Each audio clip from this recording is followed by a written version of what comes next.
Petit bilan de l'été. Cool. Ça y est, la rentrée qui arrive. Donc, on regarde la Free Agency un petit peu dans le rétro. On se fait plaisir, Alex ? On peut commencer à avoir un tout petit peu de recul. Ouais, on avait déjà fait une sorte de bilan, un petit peu. Bon, c'était un bilan un peu prématuré. C'est un bilan de Free Agency, quoi. On était là, c'était 15 juillet, quoi. En même temps, ça partait tellement en couille dans tous les sens. C'était un bilan de Free Agency, il fallait le faire. Tu me diras, le 15 juillet, je crois que Kyrie Irving avait prévu de faire sa carrière avec les Cleveland. Ouais. Je crois qu'il était trop content de jouer avec LeBron, je crois. Ouais. Ah putain, ça a un peu bougé depuis. Du coup, on s'installe tranquillou, on vous fait la bise et bien évidemment, on va parler maintenant de cette free agency puisque on bascule sur septembre. Il peut y avoir encore des mouvements, don't get me wrong. Hein, je sais pas, des histoires de Kyrie, d'Isaiah Thomas par exemple, des histoires de Carmelo Anthony, de blabla. Carmelo, carrément. Bien sûr, et des franchises qui peuvent être taquines aussi pendant les camps d'entraînement, ça arrive. Jamais, hein. C'est pas comme si James Harden avait été un jour transféré l'avant-veille de la reprise. C'est pas comme si Dennis Rodman il est arrivé aux Bulls en octobre. Tu vois ce que je veux dire ? C'est pas comme Marcin Gortat avait été transféré contre Leandro Barbosa. Voilà. Petite bêtise comme ça de l'automne. Donc du coup, on voulait s'installer et se poser 5 grosses questions et vous inviter évidemment à y répondre. Parce que, certes, on peut faire des bilans habituels, mais là, on veut vraiment faire une sorte de quintette de questions un peu large où on peut se faire plaisir. N'est-ce pas ? On commence par la première. Si ça te dit ? Dis-moi. Allez, zou. Je pose tout de suite la question à Alex, après on va faire un petit ping-pong. Alex, franchement, et à toute la communauté, tout de suite, qui te vient à l'esprit quand on te dit l'équipe qui a réussi par-dessus tout le monde son été 2017 ? Tout de suite, Alex. T'as pas besoin d'aide ? Thunder. Ok. Ouais. Pour un paquet de raisons quand même. Je trouve qu'ils ont vraiment bien réussi à entourer Russell Westbrook, pardon. On avait vu l'affaire Paul George. Paul George, évidemment. Mais faire signer André Robertson 30 millions sur 3 ans, c'est extrêmement raisonnable par rapport au contrat qu'on voit. Patrick Patterson en mid-level exception, non mais ça, laisse tomber, c'est du voilà. Quoi, Raymond Felton pour la cantine ? Mais Raymond Felton, ça va te servir en backup meneur. Hein. Bien sûr. Ça va te servir. Tu t'es débarrassé de l'énorme contrat de Ladipo, je suis désolé, je pense que c'est bien de s'en être débarrassé. T'as lâché Domantas Sabonis, qui était un jeune joueur d'avenir, mais enfin bon, il faut bien lâcher des choses. Bien sûr. Dans le Thunder, c'est très très propre.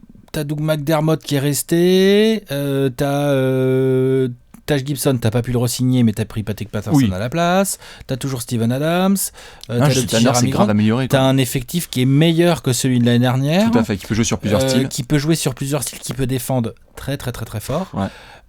Non, l'été de Sam Presti, l'été du Thunder, c'est du très très sérieux. Beaucoup de monde en effet qui s'est levé, qui a fait Sam Presti, beau gosse. C'est lourd, beau gosse. Maintenant, il y a un seul détail juste qui me fait chier avec le Thunder, là où je peux pas le prendre, et là je veux bien ton avis aussi là-dessus, c'est que, à moins que je dise des conneries, à l'heure actuelle, à celle où on parle, on est en train de tourner là, peinard, je crois que Russell Westbrook n'a pas signé sa prolongation. Oui, c'est le petit bémol.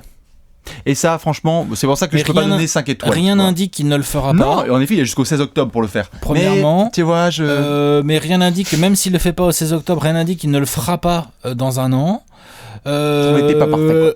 J'aurais bien aimé qu'il prolonge et que ce soit... tu vois, on vient de voir James Harden et John Wall le faire. Il a déjà réussi à le prolonger l'été dernier. Oui, mais c'était juste pour... Oui, mais c'était juste quand pour même. un plus. Donc, je peux comprendre. Je vois pas qui a fait mieux. Ok, très bien. En fait, pour être très franc. Il y a des petites équipes, on les mentionne. Juste, vous inquiétez pas, mais il est clair que tout ce qui est de l'ordre du Minnesota... les Warriors qui ont super bien bossé. Ça, c'est les miens. Pour moi, c'est les vainqueurs de l'été. Voilà, tu vois. Je peux comprendre. C'est-à-dire que là, non seulement t'as défoncé cet été, mais en plus t'es peinard pendant encore 2-3 ans. Ouais, tu vois. T'es champion pendant 4 ans. T'es peinard. Donc pour moi, c'est ce que j'appelle réussir son été. Quand t'as autant de joueurs qui sont libres et que tu les prolonges et qu'en plus t'améliores ton équipe. Bref, ça c'était juste ma réponse. Les Wolves, c'est vrai que c'est bien. Les Wolves, on a vu que c'était très bien aussi. Houston, on doit en parler parce que ça, on en a parlé rapidement. Mais c'est juste pour faire la liste. Beaucoup de gens qui font vous m'avez pas mentionné, nous, on n'a pas mentionné Boston, on n'a pas mentionné. Les Kings. On n'a pas mentionné les Kings, on n'a pas mentionné qui tu veux. Il y a pas mal d'équipes qui ont fait un petit peu leur boulot. Denver aussi, tiens, on a mis le sable, donc du coup c'est bien aussi. C'est mi-raisin. On n'inclut pas à la draft les copains et les copines. Donc Philadelphie, on sait qu'il y a la hype, mais calmos, tranquille, c'est pas de la free agency. JJ Redick et Amir Johnson. Aussi, t'as envie qu'on place. Non, mais ça c'est vraiment pour l'équipe. Première question, donc on vous attend aussi là-dessus pour la première question. Bon, et toi, qui a le plus chié alors ? Deuxième question, qui a le plus chié ? Je réfléchis un peu, toi aussi. Équipe qui a le plus chié. Et là, pareil, tu parles sur le long terme. Putain, franchement, Chicago. Chicago, la vache. En fait, parce qu'il y a plein de mentions honorables, tu vas en parler aussi, mais ce qui me fait chier avec Chicago, c'est que ce que tu devais faire, virer ton coach, tu l'as pas fait. Ce que tu ne devais pas faire, perdre Jimmy Butler, tu l'as fait. Bon, en quelque part, ça peut être aussi bien parce qu'ils ont réussi à récupérer du pic, mais putain, je suis pas un grand fan de Lauri Markkanen à l'heure actuelle. Il peut être très très bon, je dis pas le contraire, mais je suis pas un fan, tu vois, je sais pas toi, mais bon, Ça peut être. Tu aurais bien aimé toi à Phoenix, je pense quand même. Qui ça? Markkanen. Ouais. Oh là, d'accord, ok. Markkanen, non, c'est pas du tout ta. Oh, sortie de draft, t'étais quand même assez chaud. On avait le pick 4 à Phoenix, tu vas pas prendre Markkanen en 4, t'es gentil. Dis donc. C'est vrai que vous êtes, on aurait le pick 12 à la limite. On aurait le pick 12 à la limite, je comprends. Ouais. Mais non, pas en 7, pas en 7. Markkanen en 4, non. Les Bulls, tu vois, ça me fait chier. Tu dois te créer une identité. C'est quoi l'identité? Wade va partir. Enfin, il y a quoi? Ce qui me fait chier avec l'été des Bulls, c'est que là, t'en as vraiment pour longtemps. On a vu des franchises là qui galèrent, mais tu vois, par exemple, je les mentionne rapidement. Atlanta, je suis pas très inquiet. Je t'avoue que je suis pas très inquiet là. T'es inquiet? Ça va être galère pendant quelques années. Oui, bien sûr, mais je suis pas inquiet sur le. Comme d'hab. Vous avez pris cher pendant l'été là. Hein. Oui, bien sûr. Mais sur proprio, GM, coach, je suis pas inquiet. D'accord, ouais, ça je suis d'accord. Mais donc là, la suite, si on doit parler de cet été là. C'est ton équipe, toi, qui a le plus chié à Atlanta? Le plus chier, c'est pas le bon mot parce que je sais pas s'ils pouvaient faire tellement mieux. Mais par contre, c'est une des équipes qui a pris le plus cher. Alors, on a pris le plus cher, ouais. Voilà. Mais c'est qui la tienne, toi, qui a chié un peu? Parce que je mentionne rapidement, top of the tête, Indiana, bon, Utah, c'est ric-rac, mais c'est bien. Qu'est-ce qu'on avait mis un petit peu en tête? New York. Je trouve que les Pélicans, c'est pas ouf. Je trouve qu'ils ont rien fait, en fait. Ouais. Tu vois, je sais pas si c'est l'équipe qui a le plus chié, mais en tout cas, ils ont récupéré Rondo. C'est l'équipe qui a fait le plus d'immobilisme, alors que avec un duo Cousins, Anthony Davis, merde, tu peux attirer des joueurs quand même. Il n'y a pas beaucoup de marge dans le cap. Hein. Putain, c'était bien. Comment ils font les autres? Ils bricolent, tu fais des trades, je suis d'accord, rien. Tout à fait, ça bricole. Qui a vraiment beaucoup de marge dans le cap aujourd'hui? Phoenix, super. C'est sûr. Mais tu vois, genre voilà. Non. Donc, les Pélicans, non pas que je pense que leur effectif soit pas bon, même si je le trouve mal équilibré. Non, mais t'as le meilleur pivot et le meilleur ailier fort, ça va, t'as de quoi jouer au basket, quoi, c'est ça que je veux dire. Mais je trouve que vraiment le management des Pélicans, encore une fois, les gars, ils sont là, ils se tournent les pouces, ils regardent les mecs faire des trades, ils bougent pas. C'est-à-dire qu'on fera les previews, mais c'est vrai que mettre les Pélicans en playoff aujourd'hui, c'est un peu tendu. Et quand t'as deux des meilleurs intérieurs. Non, c'est tendu. Putain. Commence pas à faire du spoiler. Non, j'ai pas dit ça. Mais je dis que c'est pas. T'as le meilleur pivot, t'as le meilleur ailier fort. C'est clair que quand tu les entoures par des. Ouais. Après, les mecs vont nous regarder. Et ils sont partis, je comprends pas. C'est clair. Mais on les avait entourés, on avait mis Rondo. C'est ça que je reproche au management et je trouve que ça aurait dû commencer cet été. Ok, j'aime. Et je trouve qu'ils ont prolongé Jrue Holiday, genre, super. Mais. Rondo, bon, je trouve ça pas terrible. Les Pélicans, ça sentait un peu le mazout. Je suis un peu déçu. Je suis déçu. On passe au contrat. Pélicans mazouté, bien. Super. Très très belle. On préchauffe, c'est la rentrée. Ok, on n'est pas venu pour souffrir. Les contrats. On fait les contrats. Donc là, on va pas faire de section positif et négatif, mais par contre, ça va mixer un peu parce qu'il y en a des belles. De toute façon, ça va partir en freestyle, on le sait.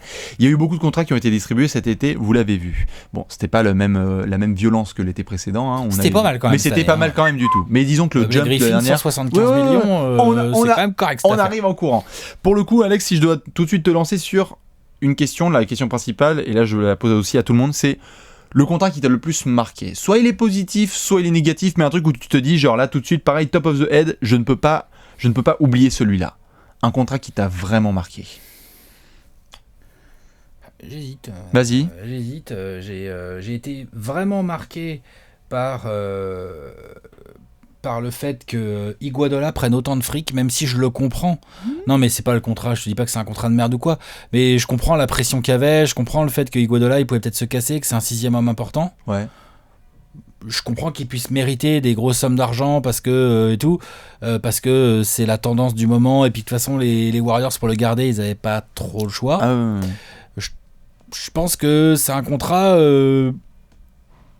qui est cher. Ok. Je pense que Pogazol aussi, c'est trop cher. Pogazol, je suis dans le négatif là, c'est vrai que c'est pas bien. Je peux t'en envoyer aussi un négatif. En négatif, vas-y, Pogazol, c'est très cher. Quel Korver. Korver, il a pris.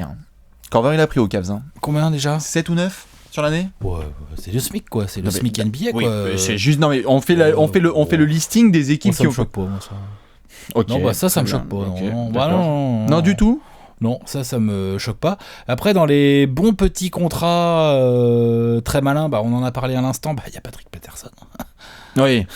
3 ans à 6 millions l'année. Jeff Teague aussi, il a pris un peu. Jeff Teague, il a pris un peu. C'est du 54. George Hill, 20 millions l'année. Bon, je sais que les Kings n'avaient pas trop de choix, mais c'est très cher. Ouais. C'est très très cher. D'ailleurs, après, c'est que moi, mais c'est moi. Enfin, il gagne combien Horford plus Hayward, pour moi c'est, enfin je dis pas que Hayward c'est extrêmement trop cher les deux. Mais tu vois Hayward t'avais pas le choix. Horford c'était trop cher l'année dernière. Déjà on fonce un peu les sourcils l'année dernière. Ouais. Bah Hayward va faire 30 millions l'année. J'ai pas les chiffres exacts, j'avoue. Mais c'est ça, c'est un truc comme ça.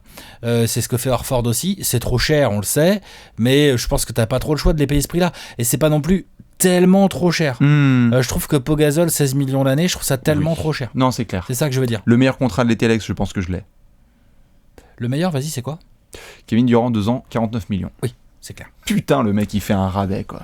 C'est incroyable. 49 millions sur 2 ans, quoi. Mais le mec, il se sous-paye, tu sais. Comme ça, on continue. Ah ouais, franchement, les Warriors. Non, mais Kevin Durant, c'est pour le coup sur tous les contrats. Je me souviens quand on a vu le chiffre, on a fait genre.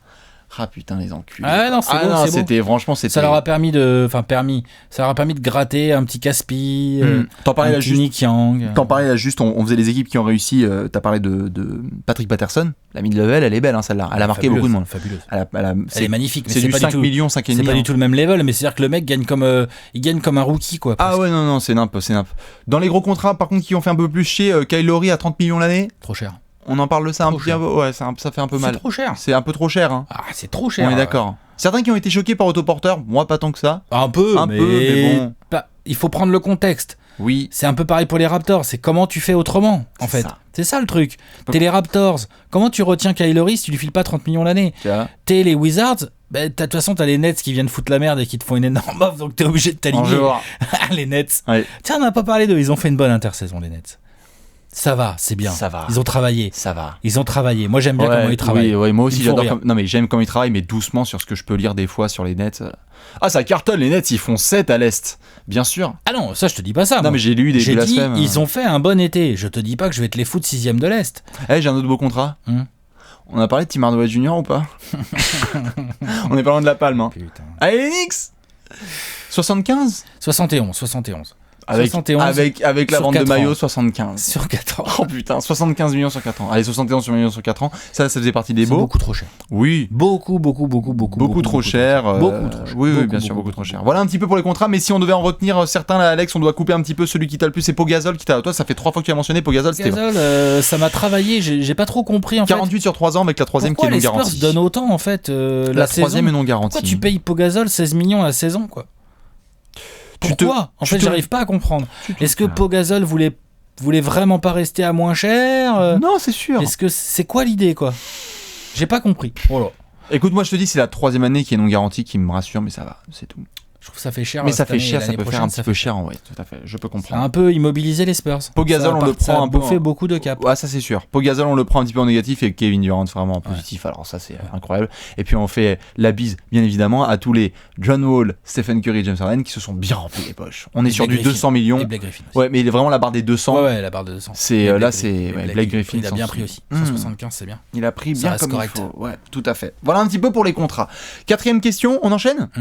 La 4ème un petit peu, c'est justement sur cet aspect, on vient de parler des Warriors, et là, en regardant un petit peu l'intersaison, quelle est l'équipe parmi les gros, hein, on va pas parler des Nets et des Hawks, etc., et des Phoenix, hein, désolé, on les garde pour après, mais les équipes un peu... quelle équipe vraiment peut se dire, aujourd'hui, on est les plus proches des Warriors ? On est les plus capables, avec ce qu'on a fait cet été-là, d'aller les concurrencer, parce que évidemment, on va parler du Thunder, évidemment qu'on va parler des Rockets, évidemment qu'on va parler des Cavs, évidemment qu'on va dire personne. Mais juste, si on devait en mentionner une, Alex, qui, selon toi, se rapproche un petit peu plus, il peut dire, ok, on peut vous regarder un petit peu dans les yeux quand même. Qui a des vrais arguments ? Effectivement, Houston, en rajoutant Chris Paul, s'offre un argument de poids, c'est-à-dire un vrai meneur, gestionnaire, qui permet à Harden de souffler tout en gardant le rythme, le tempo et tout. Donc ça veut dire que Houston, qui attaquait déjà extrêmement bien l'année dernière, va clairement attaquer vraisemblablement mieux cette année. Encore mieux, oui, c'est sûr. Hein, en plus, il y a tu rajoutes un petit PJ Tucker. T'as pas trop mal bricolé. Oui. T'as perdu Lou Williams, mais tu l'as pas eu non plus longtemps. T'as perdu Patrick Beverley. Bon, mais voilà. Donc j'aime bien. Maintenant, de là à dire qu'Houston peut aller regarder les Warriors. Non, c'est clair, c'est clair. Le Thunder, ils ont une grosse force en Paul George. C'est que du coup, quand tu joues le Thunder, t'as déjà Westbrook à maîtriser. Donc les Warriors l'ont extrêmement bien fait l'année dernière en saison régulière. Ouais. Ils se sont pas croisés en playoff malheureusement, mais ça aurait été fun. En saison régulière, ils l'ont extrêmement bien fait. Mais là, ils l'ont extrêmement bien fait.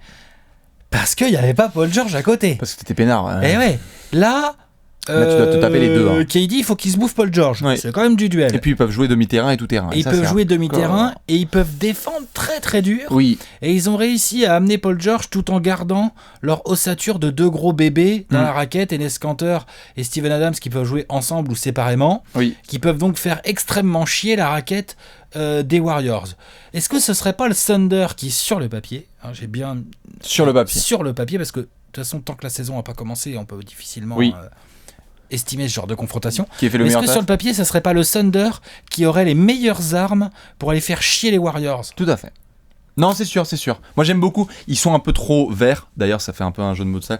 Ils sont un peu trop verts parce qu'ils ont trop de jeunes, mais si tu dois athlétiquement, si tu dois affronter Golden State sur le long terme, putain, j'aime bien la direction que ça prend quand même à Boston. Pas avec les contrats, on est d'accord, mais juste en termes d'approche. Boston, c'est intéressant aussi. C'est-à-dire que t'es là, genre Isaiah, bon bah non, c'est mort. Bon après, sauf cataclysme, hein, si ça se trouve, il y aura pas le trade, lol. Mais c'est juste que normalement, si t'as Kyrie à construire, si t'as Kyrie dans son prime, Horford qui va être là, Hayward, les gamins sur les ailes, je trouve qu'en termes de vouloir se rapprocher un petit peu de l'élite, c'est propre. Oui, c'est propre. Mais il faudra être patient. En plus, ce sont 2 équipes très différentes, hein, pour le coup, Thunder et Celtics, mais qui sont jeunes les deux. Donc quand même, c'est très athlétique les deux. Oui. Le Thunder plus, le Thunder athlétiquement, c'est un truc de malade mental. C'est clair, ils peuvent se permettre de cacher Paul George en défense et de mettre André Robertson, par exemple. Sur un Durant, sur un Klay Thompson, il n'y a pas de problème. Ouais. Comment tu fais avec Durant côté Celtics ? T'es obligé de mettre du Jalen Brown, du gamin, quoi. De l'enfant. Non, mais c'est aujourd'hui c'est mort. Aujourd'hui c'est mort. Mais j'aime bien la direction que ça prend. Et j'aime beaucoup Kyrie Irving, parce que, mais Stephen Curry, il s'en fout de Kyrie Irving. Il s'en fout tout le monde de toute façon. Ils se jouent les deux, tu vois, voilà. Donc t'as Gordon Hayward, ça veut dire que tu mises sur Gordon Hayward en fait pour faire une grosse différence potentiellement. C'est lui qui a le spot. Ouais, bien sûr. Et même la profondeur de d'effectifs sur le long terme, j'aime bien. Voilà, sur le long terme. Ouais. Sur le long terme, c'est clair que l'avantage de Boston, c'est qu'ils sécurisent les joueurs. Tu vois. Ce qui n'est pas du tout le cas du Thunder. Par contre, le Thunder, quand je dis ils peuvent éventuellement essayer de défier les Warriors, c'est déjà la saison prochaine. Après, on verra quel effectif ils auront après l'été 2018. Tout à fait. Alors que Boston, eux, par contre, effectivement... Ils se mettent en place bien pour 2020. Et les Cavs, non, pas du tout. Et les Cavs, on va en parler d'ailleurs tout de suite, parce que si ça ne dérange pas, on fait la 5e question. Ouais, la 5e question justement, c'est qu'est-ce que vous avez retenu le plus cet été ? Un élément, que ce soit forcément contractuel, mais une signature, un événement, une tendance, quelque chose vraiment, si tu regardes un petit peu dans le rétro et tu te dis l'été 2017, je m'en souviens car... pas de coach viré. On en parlait en off là tout à l'heure. C'est important d'être noté. Ouais. Ça fait un moment, c'est même pas que l'été là. Ça fait un moment, c'est qui le dernier coach qui s'est fait virer là ? Non. C'est qui ? Je sais même plus, tu vois. Le dernier coach qui a dû se faire virer. Non, de toute la saison. Est-ce qu'il y a eu un coach viré cette année ? Non, c'était la première saison, il n'y avait pas de coach qui était viré. Tu vois ? Et il n'y en a pas eu de viré dans la saison, et il n'y en a pas eu de viré cet été. Alors que vous, il devrait être viré depuis longtemps. Mais oui. Bon. Ouais, non, c'est un peu chaud. Après, Phoenix, tu peux virer le coach, mais je veux dire, comme il n'y a pas d'objectif vraiment, c'est compliqué. Ouais. Voilà. Mais concrètement, tu vois, genre, je sais pas, Jeff Hornacek, normalement, il aurait pu se faire virer, tu vois. Fred Hoiberg, tu vois, Fred Hoiberg, il aurait pu se faire virer. Je sais pas, même Frank Vogel, au bout d'un an au Magic, il aurait pu se faire virer, tu vois, ou j'en sais rien, moi. Enfin, il y a des mecs Alvin Gentry est encore là, tu vois. Il est encore entraîneur NBA, c'est un scandale. Pour moi, oui, c'est un scandale, et en même temps, ça dénote une tendance qui est une tendance des managers, des dirigeants, à vouloir jouer au moins du moyen terme. Et donc, dans cette stratégie de moyen terme, les mecs prennent le risque de se dire « Ok, ça va pas exactement comme je veux, mais je vais pas péter un plomb tout de suite, je vais pas commencer à couper les bras de mon entraîneur d'entrée. » Et tu vois quelque part, continuité, c'est même si ça me fait chier de voir encore Alvin Gentry coacher Anthony Davis et DeMarcus Cousins, ça va me saouler, je le sens là, qui a filé les balles à Étoile Mort dans le clutch time, là, ça va me gaver. Mais par contre, en termes pour l'image de la NBA, pour comment évolue le jeu, j'aime bien. J'aime bien le côté qu'on arrête de prendre toujours les coachs, faire le carrousel du coach. C'est clair. Que faire le carrousel, moi j'aime bien le carrousel du coach. J'aimerais bien que les futurs coachs virés, ça soit vraiment justifié, genre notamment Alvin Gentry, tu vois, par exemple, ou Earl Watson à Phoenix. Oui, clair, ça se vire, ça. Fred Hoiberg à Chicago, tu vois, ça se moi, ça me manque justement le carrousel des coachs, mais je peux comprendre que voilà. En tout cas, c'est très bien que ça. C'est très bien, par contre, qu'il y ait des franchises qui comprennent que si, notamment, San Antonio a eu sur la continuité autant de succès, et si les Warriors y arrivent aussi, c'est parce que tu peux pas tout bouger. Même les Celtics. Les Celtics, voilà, etc. Ça progresse. Même regarde les Sixers, là, ils ont une app. Les Mavs, les Sixers, là, Brett Brown, ça fait un moment qu'il est là. Le mec, pour la première fois de sa vie, depuis qu'il est coach en NBA, il va avoir l'occasion d'avoir un vrai effectif dans les mains. Non, c'est clair. Là, on va pouvoir le juger. Donc, j'aime bien. Bah écoute, moi ce qui m'a marqué le plus, c'est que je crois que c'est la première fois depuis qu'il est en NBA, donc ça fait depuis 2003, je crois que c'est la première fois vraiment que quelqu'un dit clairement qu'il a pas envie de jouer avec LeBron James. Ça, c'est un truc qui me marquera. Parce que par rapport à tout ce qu'on connaît sur LeBron, c'est quand même tout le monde a envie de jouer avec lui, tout le monde a envie de jouer avec lui. J'ai pas trop de souvenirs, tu vois. Il y en a eu des mecs qui ont pas voulu jouer avec LeBron. Hein. Je dis pas que tout le monde est amoureux, mais c'est la première fois. Moi, j'ai l'impression que ça pourrait être. J'ai l'impression qu'on pourrait se souvenir de 2017 en mode putain, il était bien. On va faire les previews, etc. On va pas faire de spoilers, mais. Je sais qu'on a pu se clasher déjà sur des histoires de qui pourrait aller en finale et représenter l'Est. Ça peut être une première saison où LeBron ne va pas en finale. Je suis désolé, mais je sais que ça te fait marrer. Non, mais je sais. Parce qu'à chaque fois, il se fait plaisir dans la conférence Est, je sais, en playoff. On refera tout ça, on fera les playoffs. De toute façon, on regardera les vidéos en arrière, on se marre. Après, oui, pourquoi pas. C'est juste que c'est la première fois, tu vois, qu'il y a un joueur qui veut partir. Déjà, il faudrait que le trade soit acté, parce que là, on tourne, le trade n'est pas acté, mais bien sûr. Normalement, il va s'acter. Hein, mais même, tu vois, j'ai l'impression que c'est pas non plus Ça fait 15 ans qu'on est serein avec LeBron en NBA. Non mais ça, c'est quand même hyper marquant, quoi. C'est un point sur lequel je te rejoins. C'est effectivement, c'est la première fois. Depuis quand c'est le bordel comme ça autour de LeBron, mais parce qu'il y a un élément que tu oublies, c'est LeBron vieillit.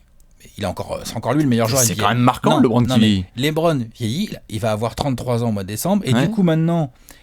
Il se retrouve avec un gars comme Kyrie Irving qui est son lieutenant, clairement, mais qui en fait a 25 ans et arrive gentiment dans son prime. Oui, mais je refais pas l'affaire, Alex, on la connaît. Quand est-ce que LeBron James il a joué avec un mec qui arrivait dans son prime énorme comme Kyrie? Jamais. Et donc Kyrie qui est ambitieux, non, mais évidemment. Kyrie qui est ambitieux. Mais je refais pas l'affaire, Alex. Ce que je te dis, c'est que on la connaît, on l'a fait. Je comprends que ça te marque, mais il y a juste que ça me marque parce que oui, voilà, évidemment. Mais c'est juste que c'est assez marquant de voir LeBron que quelqu'un doute de LeBron. T'en as parlé souvent du fait que là, on va s'attendre à une putain de régulière de LeBron. Pourquoi ? Parce que quand tu commences à te douter de LeBron, grosse erreur. Voilà, mais on ne connaît limite même pas ça. On l'a vu 2-3 fois quand il perd, etc. Mais c'est là que je suis pas d'accord avec toi. Je sais pas si Kyrie doute de LeBron. Je crois que Kyrie, non, mais il y a plein de monde qui doute de LeBron. Voilà, là il y a des gens qui doutent de LeBron, mais pas Kyrie. Kyrie, lui, c'est pas ça qu'il a dit. Kyrie, il a dit j'ai envie de voler de mes propres ailes. J'ai envie d'être le patron chez moi. J'ai pas envie d'avoir LeBron dans les pattes. Combien de personnes foutent les Cavs aujourd'hui premier de l'Est en prévision de la saison à venir ? Je sais que si ça se trouve, tu vas peut-être les mettre, j'en sais rien. Mais le débat est ouvert. Ah ben le débat est ouvert. Il l'était déjà l'année dernière. Il était un peu ouvert l'année dernière, mais c'est surtout parce qu'ils se sont branlés. Surtout que du coup ils ont pas fini premier, mais c'est très bien qu'ils auraient pu le faire. Ah oui, ils auraient pu. S'il avait pas pris comme ils peuvent le faire la saison prochaine. Mais du coup, moi de voir LeBron dont on doute, ça peut être un tournant marquant dans sa carrière et dans la conférence Est. Dont on doute, alors qu'il est en train de vieillir, alors qu'il y a des équipes avec des petits crocs bien sympathiques, comme les Celtics, les Wizards, ou éventuellement les Bucks.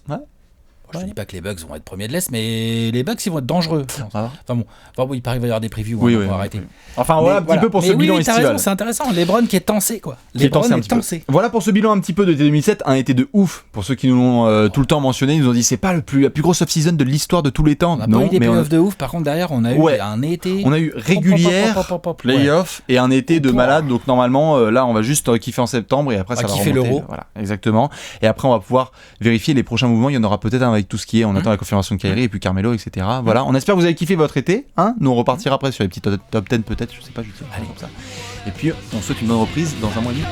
À la prochaine, ciao.